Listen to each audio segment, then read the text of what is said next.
but I miss the charm and allure of having drivers get have their cars just get wrecked, Well, Sterling, REKT wrecked on the track, and bring it back and run it and fix it up as much as they can, put out modifies, and still try and get as much points as possible. Sterling, I hate to do this to you, and we're going to get back to this, but we do have some breaking news on the next subject by Bob Pockers that just dropped 2 minutes ago. So I want to get to that right now. Oh, All right. and is in response to the filings in court or by NASCAR. In the filings in response to 2311 and FRM's hopes for the expedited discovery, NASCAR states NASCAR has taken the steps consistent with its constructional obligations to other charter teams to plan for a season with only 32 charters. Only 32 charters next season is what NASCAR is planning on doing. With a charter system, with the filings done by a RFK, not RFK, Front Row Motorsports, they are planning on doing 32 charters for next season.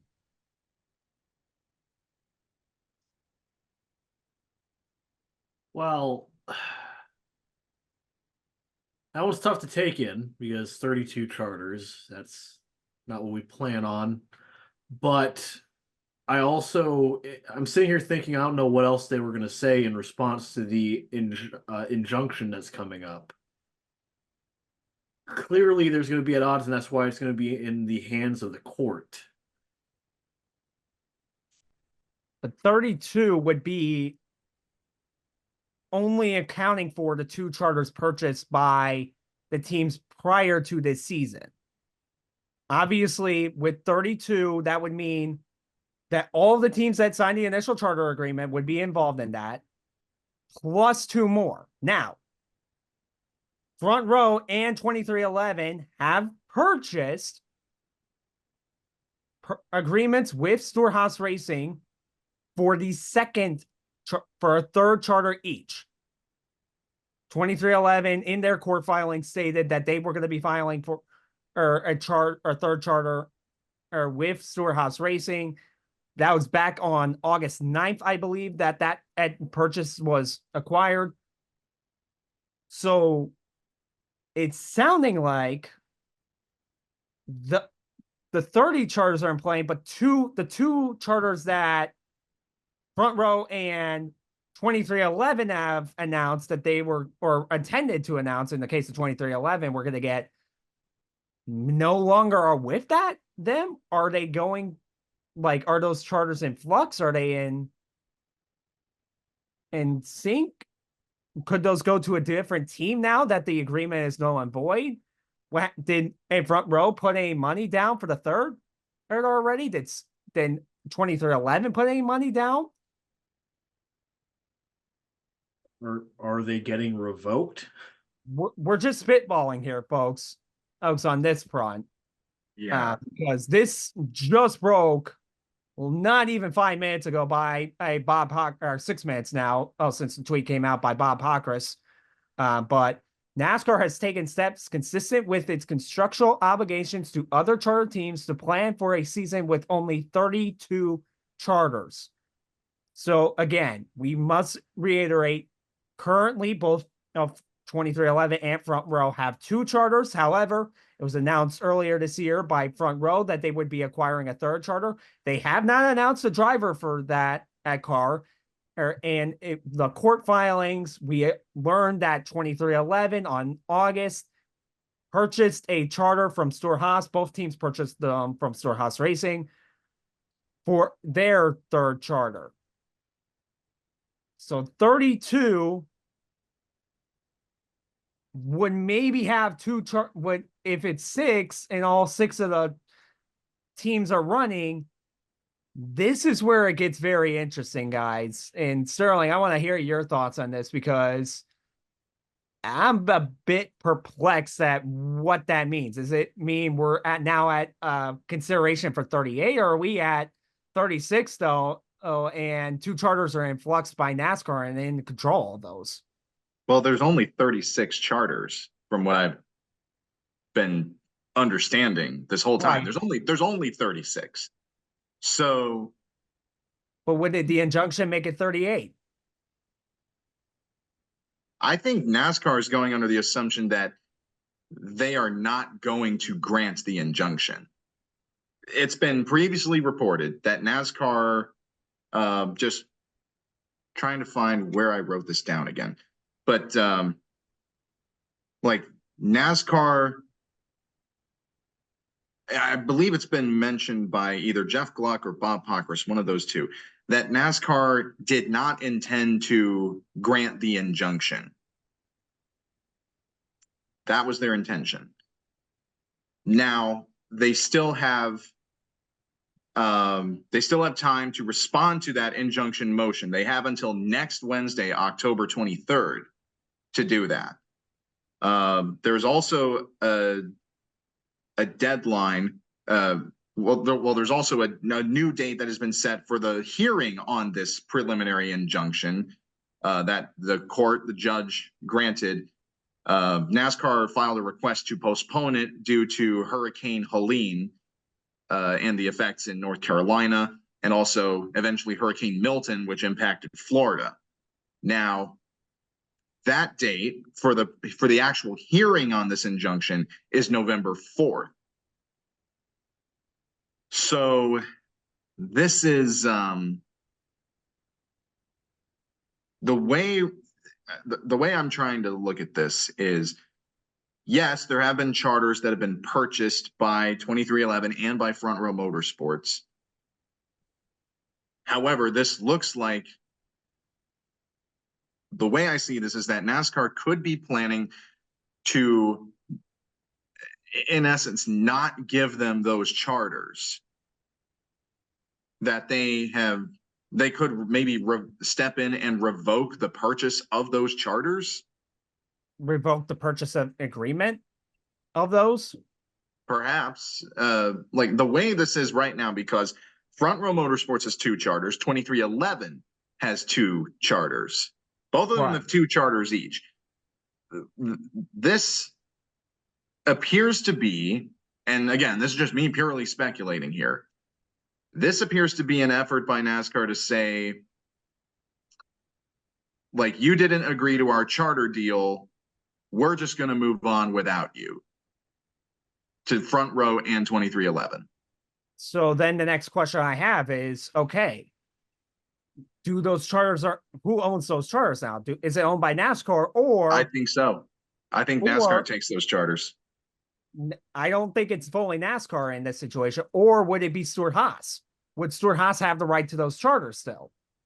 Because they were the ones who originally had those charters and agreements made up. Because that would be a huge slap in the face to Stewart-Haas Racing, wouldn't it? Because they made the purchasing agreement. NASCAR would be coming in and rejecting that. I think those would be in the hands of Stewart-Haas, would they not? How? I wish I could tell you with authority what it would be, but I can imagine you will not be taking those charters just away from Stewart-Haas, because if you reject the agreement, they've got to be returned because they're not getting their money.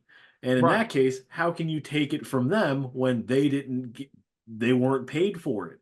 NASCAR would have to pay them. Either way, someone's getting some money out of this, because that's those are some very lucrative agreements that are being basically considered null and void at this point. And if you're Stewart-Haas, you have no intention of running more than one car next year. Right. I can't imagine. This is throwing a lot into flux, and if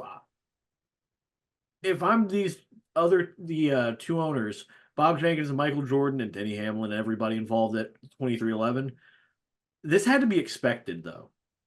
I feel like if you were 2311 and Front Row Motorsports, you were not shocked by this being in their filing, because you were trying to shoot for being chartered teams next year in your injunction. That is what you were trying to do. And NASCAR is not going to bend in any of this. They've clearly decided they're not bending. So naturally, they're going to say we're preparing for a season without them being chartered. That's what NASCAR is going to do. And if you're shocked at either of those teams, then maybe you should not be in this lawsuit, because this was inevitable.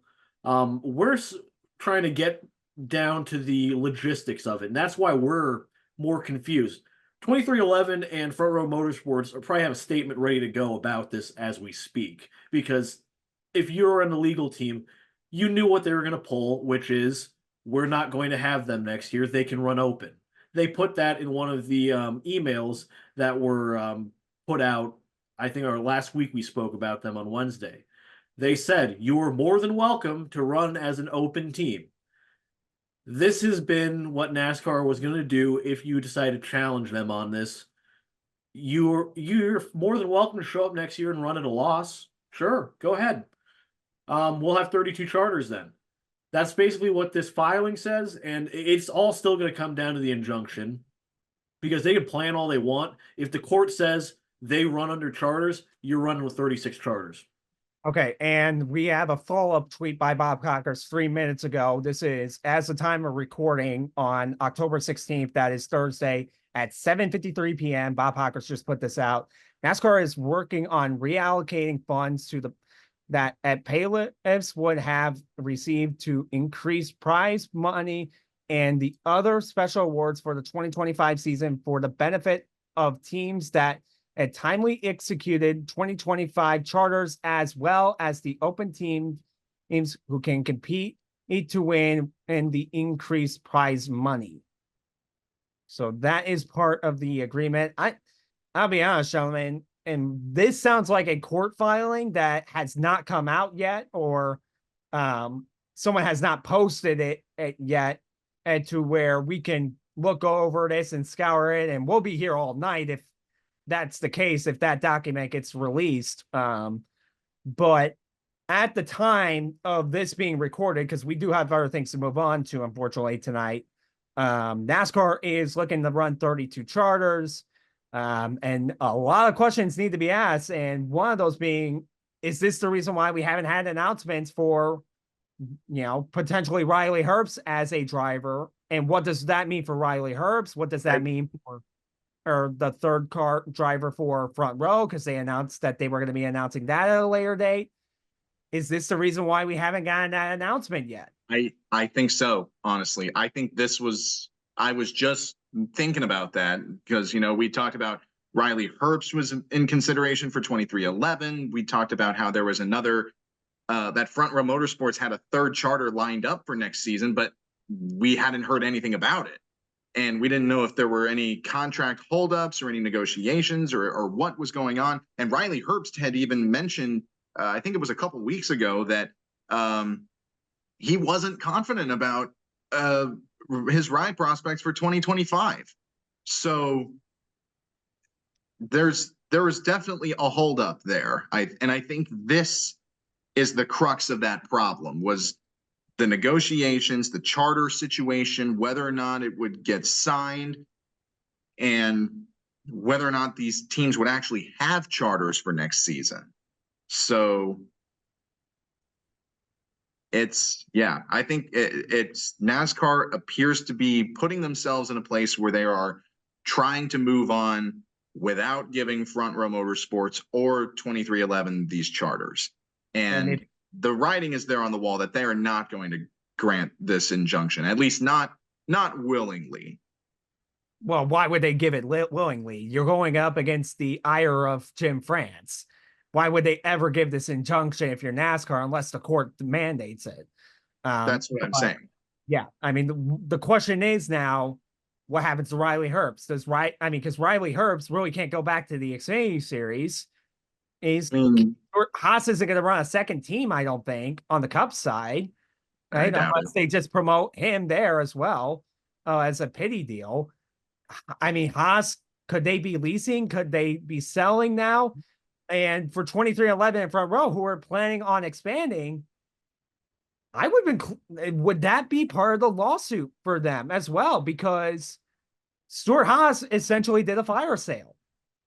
Stuart Haas is paying $25 million.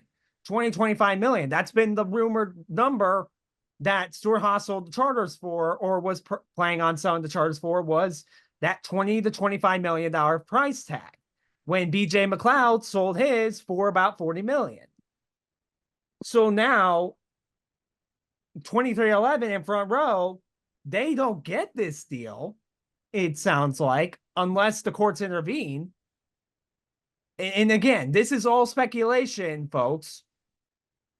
But I would have to imagine that when they get back around to going for more charters and paying for, new ones and expanding their operations, because let's face it, 2311 does not want to stay at 2. They want to be a 3-4 car operation that is literally in their construction and in mind at airspeed. That's an additional what, 5, 10, $15 million that they're going to have to pay because of this. I mean, because of this lawsuit now that they lose out on because of of Haas fire sailing and them having to now go to a team like JTG Doherty to get the charter, or a Rick Ware, or praying that Legacy Motorsports finally closes its doors. How? There's a lot to unpack, and I just don't know if I can unpack it, because I'm still gathering around that second follow-up tweet, which to me sounds like NASCAR just made this sound really attractive to the teams with charters.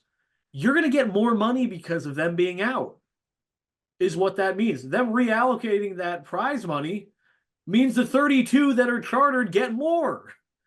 That's what that means, and that is basically your bribe of, hey, don't join that lawsuit. Don't support them in any way.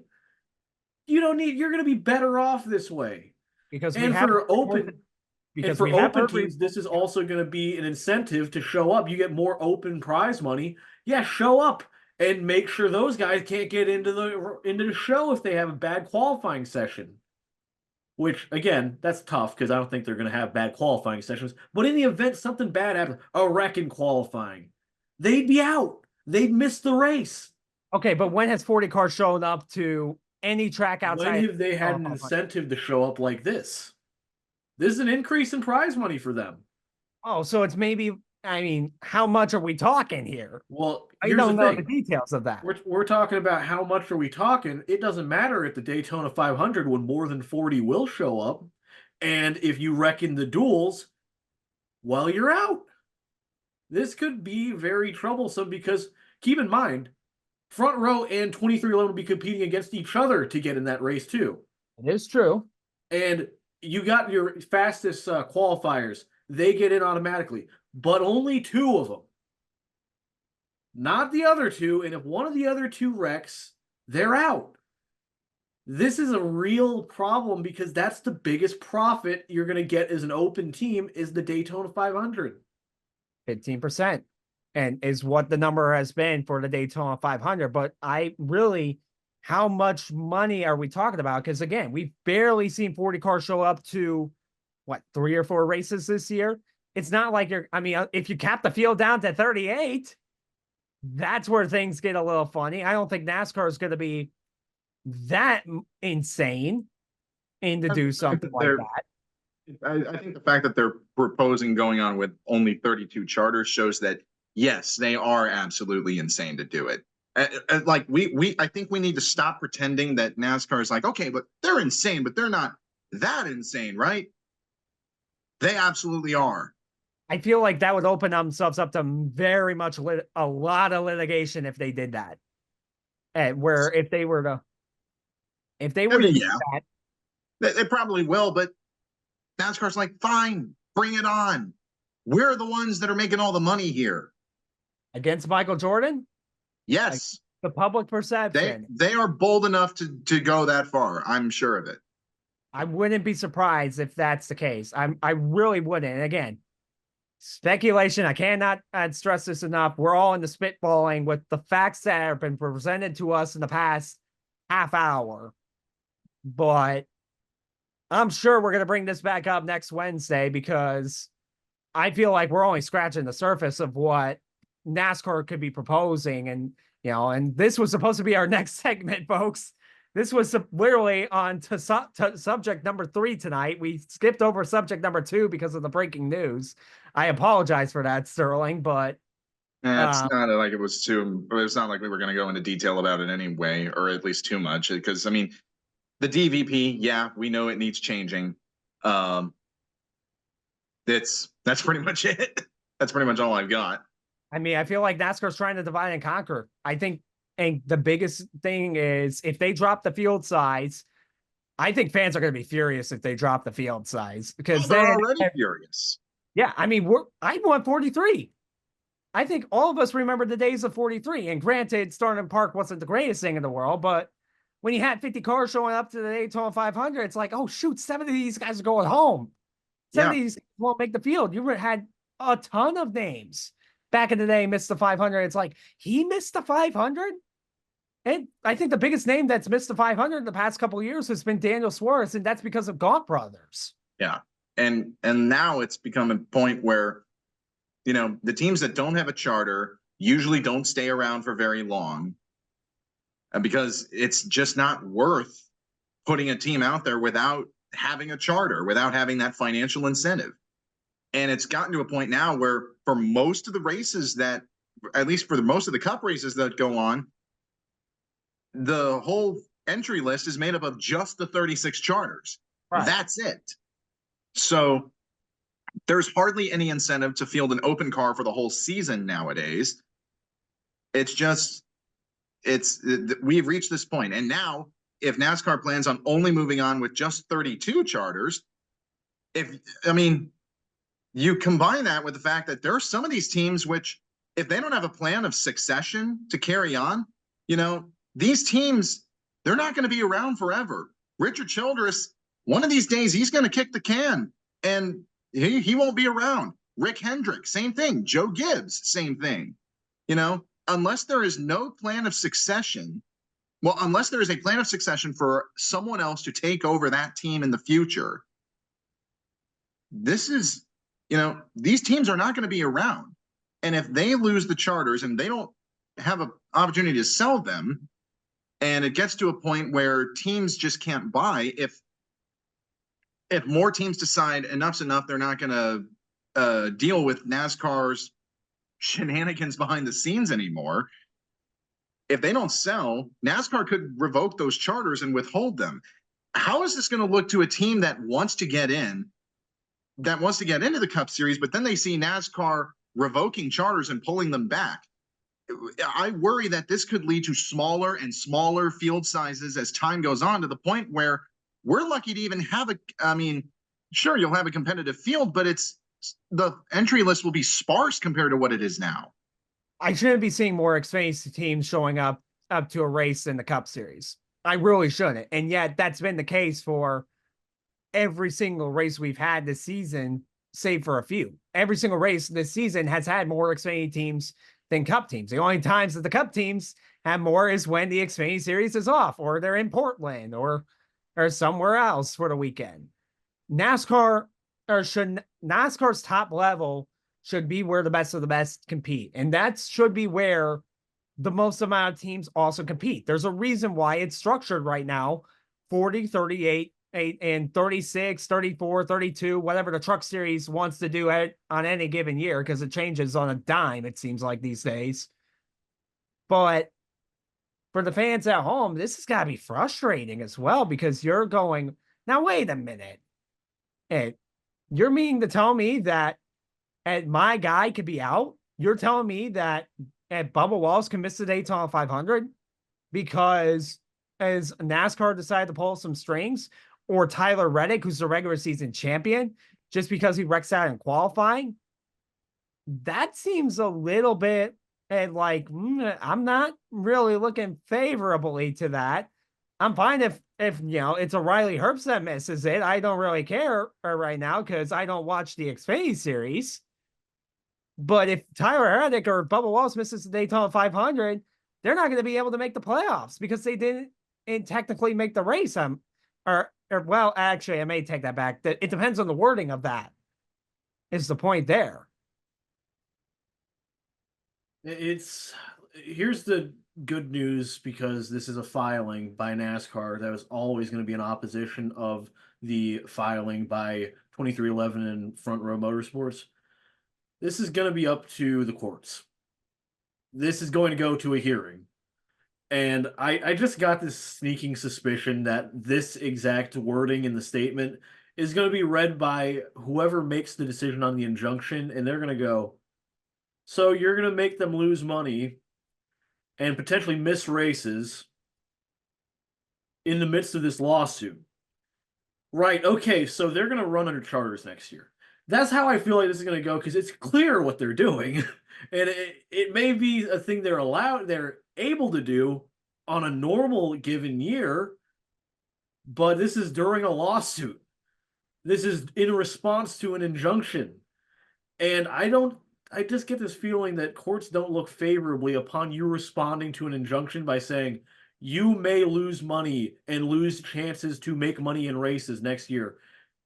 And it's basically because you're suing us. Well, is 2311 going to get a chance to argue NASCAR's point? Like, it's all been in written and statements thus far. Is this, they send a letter in writing in 2311, and then it's NASCAR's chance to respond, and then it's up to the judge on a given day? Or is this actually going to play out in the courtroom where you get the lawyers involved and they plead their case to the judge? Because if we're going off written statements, NASCAR if we're going off the letter of the writing here, the judge may look a little more favorably, because it's like, well, NASCAR's kind of doing some funny things, but for a person who knows what's going on and sees through kind of NASCAR's shenanigans, any lawyer would be able to rip that to shreds. And, granted, NASCAR would be able to counter that with their own points, but is this something that is going to be read off directly? Does the judge have any knowledge? Is this the same judge that's going to be taking over the overall case? Is the judge of the injunction different? These are all the questions I want to know. So, Bob Pockris expanded even more. Okay. And this was 10 minutes ago. NASCAR opens this filing with plaintiffs have filed a meritless suit against NASCAR alleging baseless antitrust claims in order to obtain commercial agreements they previously rejected and to attempt to extort more favorable contract terms. Which, strong wording. I almost think too strong. Now they're trying to allege they're being extorted. And for clarity, yeah. Yeah, this is where I'm going and saying, when this judge hears it, he's going to read extort and go, are you serious? I feel like any judge worth their salt sees that from a huge organization like NASCAR in a labor disagreement, really, was what it is. And they're going to go, no, that's not. You clearly have not done this before.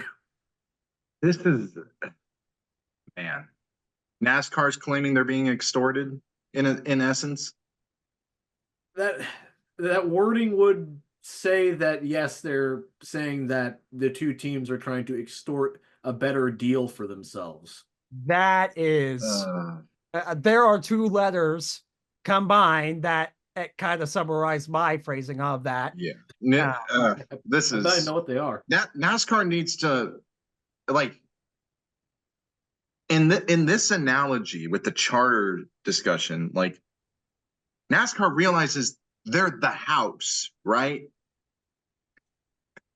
Right? I mean, surely they realize that. There's also an expansion about the charters that are in flux. Haas signed the extension for 4 charters, both Front Row Motorsports, and I think he meant 2311. It says as SHR, but means 2311. Plan to purchase one, and it is up to NASCAR to approve the transfer of those charters. Nothing in the filing shows whether NASCAR would approve it or not. And it's also stated that in the rule book that during a single racing season, unless authorized by NASCAR, NASCAR will not assign more than 4 vehicle numbers to any single organization participating in the NASCAR Cup Series that are owned and controlled by the same team. So, well, yeah, that's kind of like the 4-car rule per team. Right. But it also says, like, it's basically saying that NASCAR has the authorization to reject a deal, basically. as well. So what they're saying, because this tweet I'm looking at from Pacris, where Haas signed the extension for 4 charters, Haas themselves signed the extension for 4 charters. Front Row and SHR, or hold on. So both Front Row and I would think maybe 2311 is what he meant to say. Bob, I think, meant to put there. It just kind of a typo there. But they plan to purchase one. It's up to NASCAR to approve the transfer of those charters. So I would think with the SHR charters that are going for sale, Trackhouse has already bought one of them. Front Row Motorsports plans to buy one of them. Actually, let's assume that none of the purchase agreements have come through. Okay. Trackhouse plans on buying one. Front Row plans on buying one. 2311 plans on buying one. Haas plans on keeping one for himself to field Cole Custer in the Cup Series next season. Right. Because Trackhouse signed the charter agreement, I'm pretty sure Trackhouse is going to have their agreement granted by NASCAR. NASCAR will approve that. So Trackhouse, I think, is fine for next year. Yes. The 2 charters that 2311 and Front Row Motorsports, respectively, are going after, those I worry about. Yeah, I would too, because it seems to me by going with 32, that excludes only the 4 charters purchased prior to 2024. The 4 charters that are currently belonging to those 2 teams with the 32. So if you're Tony Stewart, you've got to be livid at this. If you're Gene Haas, you've got to be livid at this, because your agreements are probably now null and void, and you're not getting the money from those. And you just had this giant, massive bidding for those charters, did you not? Because you had multiple teams in position. So now you got to go out there and sell again, maybe make less money on it, or you're running 3 cars next year, or you're leasing or something like that where you can't get a deal done. So if you're Stuart or you're Gene Haas right now, how are you feeling, Hal? I'm very angry if I'm both of them, because if I have to run 3 cars next year, one of my best driver walked to JGR already. I can't get the best drivers because the market already moved on that, because we went in the next year planning on having 1 driver, and it would be Cole Custer. And now we got 2 charters and 2 cars that we didn't plan on having, and we don't have Chase Briscoe now, and we could have never competed with JGR to get him, sure. But we didn't plan on having 3 cars going into next season. We also fired 300 employees. Yeah. What are you going to do with those employees that we're told we're selling out? You need to start finding a new operation. And now we got another thing from Bob Pacris on this very subject. By the way, props to Bob Pacris, quite possibly the hardest working motorsports journalist that NASCAR has. We are forever indebted to you. From about a minute ago, in response to a question from a user on X asking, this means that 2311 and FRM would run as open cars, and potentially if more than 40 show up, they could miss the show, right? Well, Bob responded, from the filing today, NASCAR says it's planning on 32 chartered teams. What isn't clear is what happens to the SHR charters that have agreements to be bought, 1 each, by 2311 and FRM. 2311 and FRM have said if there is no injunction, they would compete as open cars, and theoretically, if more than 40 cars show up to a race, which really isn't too likely these days, except for a few select crown jewels, then yes, they could miss the show. And realistically, we do have to talk down the point of them missing the show.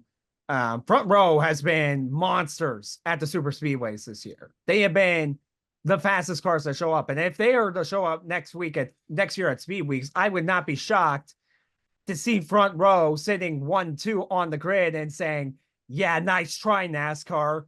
We've locked out your front row for the Daytona 500. Hey, we're in the race no matter what happens. It would suck for 2311 to battle it out with the likes of MBM. If you're MBM, you've also got to be ticked off at this, because it's like, well, there goes our shot at the 500. And we just have now, 8 open cars. We're probably not going to make this grid. if 6 of them are 2311 cars and front row cars combined. There's only 2 spots left on the grid. If you're an open team, you've got to be livid at this, because as you're theoretically only working with 2 spots on the grid next season for the 500 compared to 6. And can you imagine the amount of backlash if a Tyler Reddick or Bubba Wallace were to miss the Daytona 500? It'd be a lesser extent to anybody on front row, just because front row's got a completely different lineup than what they have this year outside of Todd Gilliland. But there would be massive backlash because everybody would say these guys should be running chartered.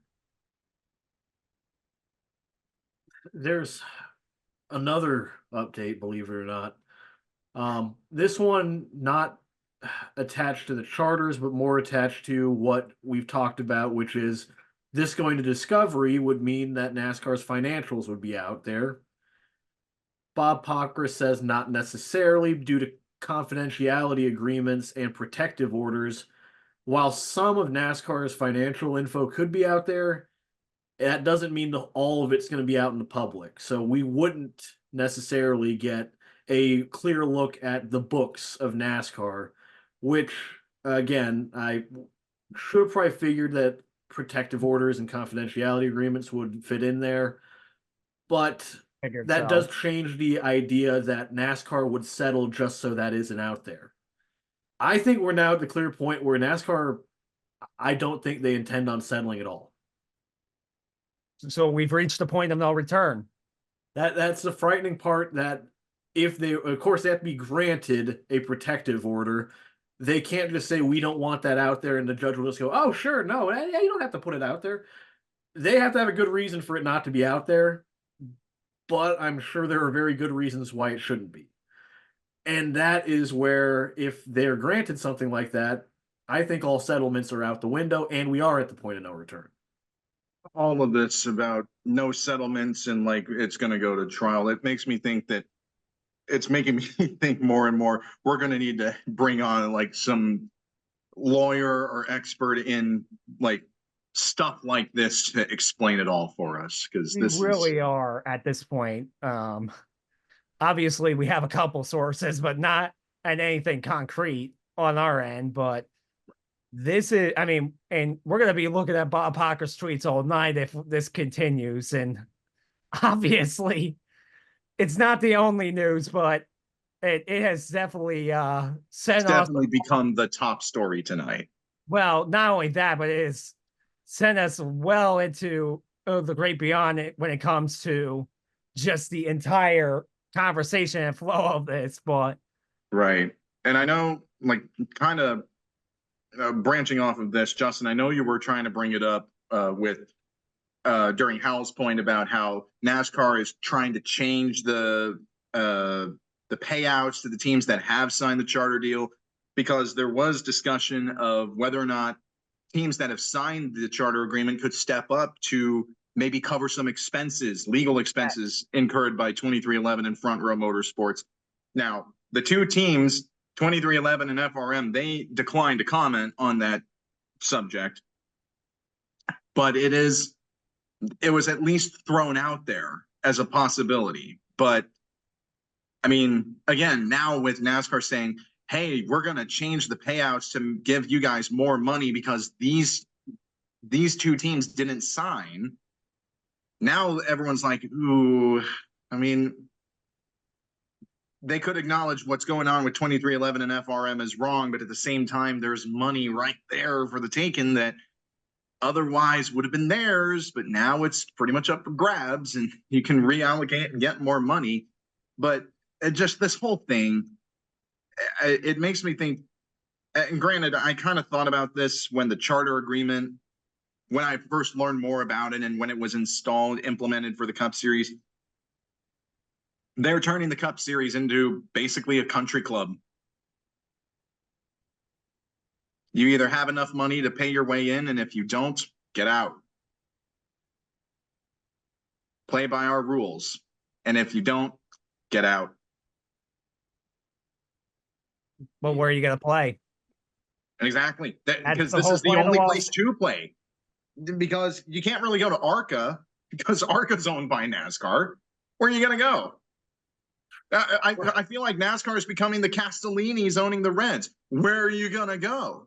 I mean, maybe, yeah, I go back to Ring of Honor or Hey Cabana, how you doing? Maybe I go to TNA. Hey, like that's the kind of the argument and that is going on right now in NASCAR compared to, again, I'm using wrestling analogies here, WWE back in the 2010s, because there really wasn't any competition that was worth something. And there's no way you can have another stock car series right now in the United States of America that is going to compete with NASCAR. There wasn't even, I mean, there was an attempt at, more of a street / racing style called the SRX. It lasted 3 years and it was bankrupt. We used to cover SRX on this show. We have 6 rims on the wheel of our logo. The 6 representing each of the sports we cover. SRX was one of them. So, everything you just said, I just want you to think about it. This is the greatest argument for why NASCAR would lose this case, is this discussion. And this is probably why Michael Jordan and Bob Jenkins are sitting there, and I'm sure they're not very happy with this filing. I'm sure they're not thrilled about this happening at all, but I'm sure they're also not sitting scared. Because what you just said is exactly what they can just say. Where do we go? There is no choice. If we went somewhere else and made our own series, we can't race on the tracks that they own. We can't race on any tracks that have agreements with them. And that's why we have to deal with this as an antitrust lawsuit. That in itself, I think, is a good, if I were their lawyers, I would send that clip in and just say, yeah, see, everyone else can see what you may not be familiar with, that this is the only show in town. And again, I want you to keep in mind when you use the wrestling analogy, there is a precedent there with the only show in town at the time. WWE got sued a few years ago by a tiny promotion called MLW, and they had to settle out of court. They didn't win the case, they had to settle. And that in itself should show you that for NASCAR, who actually has virtually no competition at all, that is even more telling to me, because WWE technically does have competition. They're all just very small and not good at what they do. They're not as well funded. Yeah. That's the big difference. NASCAR does not have, they have IndyCar as competition, but in stock car racing, they have none. So this is why, if I am the plaintiffs in this case, I'm not worrying about anything but my pocketbook right now, because in terms of, do I think I can win the case? I got the best antitrust lawyer that you can get, really. One of the best. I got full confidence that he can lead us to victory in this. And the legal fees are legal fees. If I'm Michael Jordan and 2311, you got to keep Front Row on board, because if not, you're on an island. You're alone on the island. I think if someone's covering legal fees, it's Michael Jordan and 2311, because they're not going to hurt. Again, we're talking about Michael Jordan. If I'm Michael Jordan and Bob Jenkins, I'm not hoping for the other teams to reach out, because they're not going to. They just got told they're going to get more money if you're out of a charter. They're not going to help. I think that ship has now sailed with this filing. Everyone read that and went, well, that's enough to make me sit here and be passive and just watch it play out. Because there's a benefit to that now.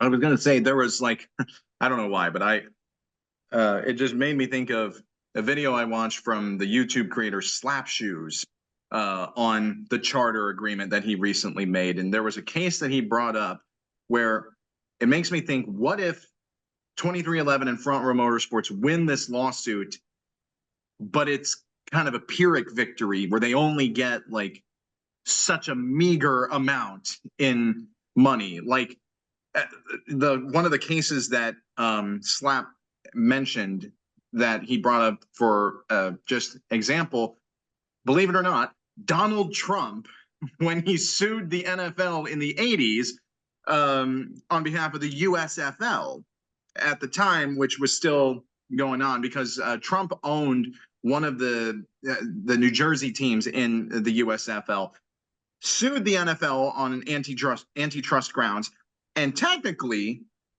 Trump and the USFL won that lawsuit, but they were only awarded $1 in damages, which, when tripled for antitrust lawsuit, was $3. And that was nowhere near enough that the USFL needed, and they basically folded after that. This is the only time we're ever going to go into any depth in something related to Trump on this show. I will put that on record right now. But you're right. That is a fantastic case of an example of an antitrust suit being a Pyrrhic victory and going, it's technically won in the courts, but it's not enough to settle. And again, and you look at this, 2311 and Front Row right now are the black sheep of the sport. For better or worse, they are on the outside looking in. And this is going to be a situation that is going to have ramifications now that it's looking like this is going to be an actual fight where this is not going to be taken out of the courts. This isn't going to be settled or anything like that. This is looking like it is actually going to get nasty. This is going to go through the courts in the ringer. And I don't know how these two, I'm going to use the phrase, and I'm going to hate saying it, but I don't see how these two can coexist, Hal. I don't know how these two can really get it wrong. At this point, at this point, if you're Michael Jordan, you're thinking, that offer, or I might call up Jerry to see if he's got any interest of selling something to me, because I might like that, owning a little bit of another professional Ford team and having to deal with that over, or, dealing with NASCAR. And to be honest with you, I'd actually be praised as a hero in the city of Chicago for doing so, rather than being seen as a villain in Charlotte. Michael Jordan's never going to have to worry about if he's a hero in Chicago. I think we all know that much. He would become a god at this point if he got it from Jerry. Let's be honest. We know he absolutely could if he wanted to, too. When you bring up that Pyrrhic victory idea, I think you run the risk, of course, because this is going to be a long, drawn out, lots of money being drained from this. But I don't think they're going to have the same thing happen to USFL, because keep in mind, USFL wanted the results of the lawsuit to void the major contract signed with networks the NFL had. So I feel like what 2311 and Front Row Motorsports are asking for is reasonable, considering, just in general, they seem much more reasonable. The USFL wanted to destroy the NFL in that lawsuit. And I think that when they ruled on that, they took that into account and said, you'll get $3. It ended up being tripled because of antitrust laws to $3. So, yeah, I think that based on what they're aiming for, I don't think we're going to see some sort of ruling where a judge goes, yeah, well, you won, but you didn't win. It may be one where they aren't thrilled with what they get, but it's not one where they're going to look at it like that, which would be an insult, which is what it was. It was really an insult. I just don't see it going down that rabbit hole, but I also could see it go down a rabbit hole where, say for Bob Jenkins and Front Row Motorsports, yeah, you won the lawsuit. Yeah, you got some money out of it, and you didn't get everything you want. And do you have enough to really run the race team anymore? That's the fear I have for Front Row. For 2311, I have no fears for them if they end up winning this lawsuit, because, again, you are funded by Michael Jordan. And while Michael Jordan, keep in mind, do you think he's scared of being a villain in Charlotte? No.